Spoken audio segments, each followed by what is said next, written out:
इस धाम गए। और लेकिन ईसा मसीह में क्या होता है, उसमें प्रतिबंध कुछ नहीं है, खाओ पियो मौज करो। इसलिए हम आपको ये भी ध्यान देना है कि आखिर सत्संग किस संस्था का है, किसका है। नहीं तो आप किसी को मारने के लिए सिर्फ एक चुटकी जहर की आवश्यकता होती है, ताकि बाल्टी में नहीं दिया जाता है। इसलिए एक बाल्टी में अगर एक चुटकी जो है जहर डाल दिया जाए, आदमी का काम तमाम। वही हाल है, हम आप जब सत्संग में किसी के पहुंच गए अनजान में, तो वहां पर तुमको ऐसी बात बता दी जाएगी तो तुम्हारे परिवार और यहाँ संगत में सम्यक कला पैदा हो जाएगी, यही लोग कहते हैं। इसलिए हम आपको केवल इसका निशाना यानी लगाना है कि जहाँ कहीं भी गुरु महाराज का सत्संग हो रहा है, अपने मथुरा संस्था के कोई भी वक्ता प्रवक्ता हैं, उनका सत्संग सुनना चाहिए, ताकि दुनिया के अनर्गल शब्दों में पढ़ करके हम अपने ध्यान भजन का ही नुकसान करेंगे, किसी और का नुकसान नहीं करेंगे। रही बात सत्संग, सत्संग तो महापुरुष सुनाते हैं, लेकिन हम आप उनकी अजर अमर वाणियों की कुछ कृतियां यानी जो भी वो बोल गए उनको सुनाते हैं। एक स्मरण याद आता है, सन 1974 की बात है। उस समय संगत हो रही थी। बाबा जय गुरुदेव जी महाराज का जो काफिला लखनऊ में लगा था, गुरु महाराज की मौज होती थी, वहां जाते थे। वो बताते नहीं थे कि आज हमको वहां जाना है। तो रायबरेली में एक शिवगढ़ ग्राम पड़ता है और उसी गांव में एक विद्यापीठ स्कूल है।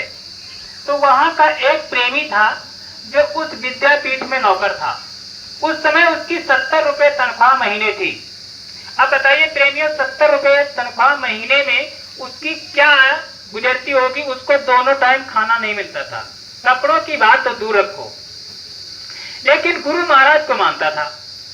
तो एक बार गुरु महाराज की मौज हुई तो उधर कहीं काफिला लगा दिया।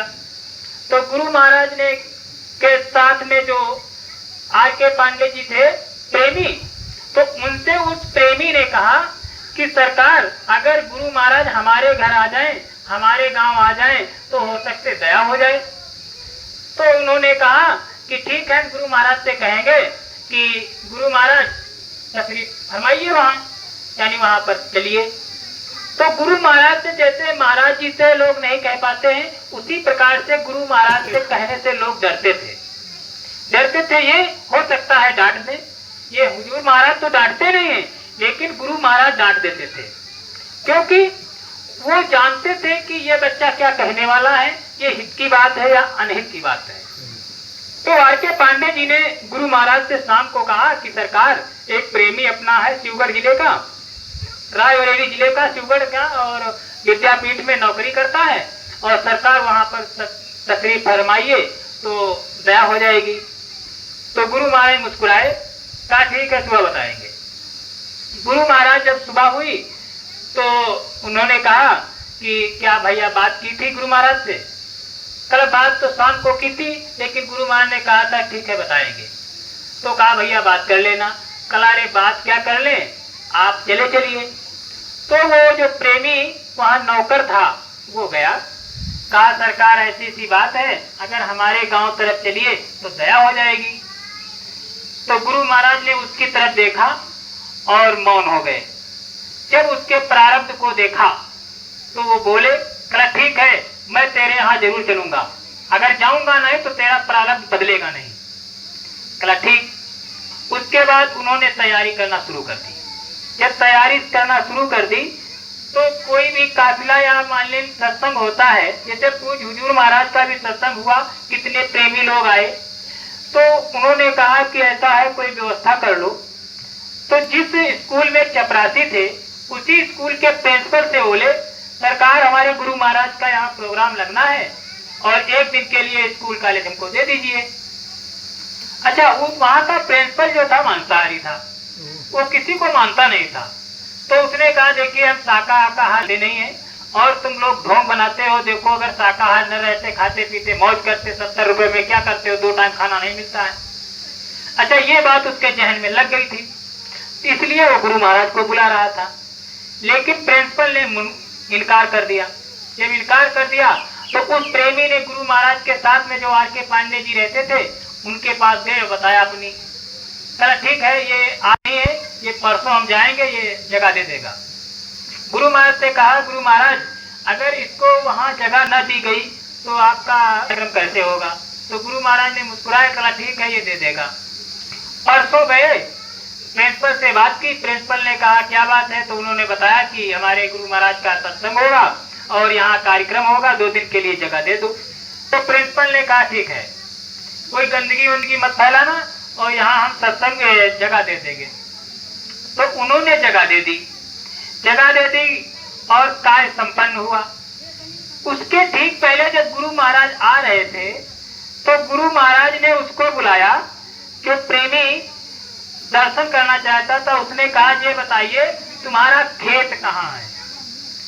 तो वो बोला सरकार खेत तो हमारा उधर है, वहां से मेड़ उड़ गई है और ऐसे तो वहां जा नहीं पाओगे। कहा ठीक है।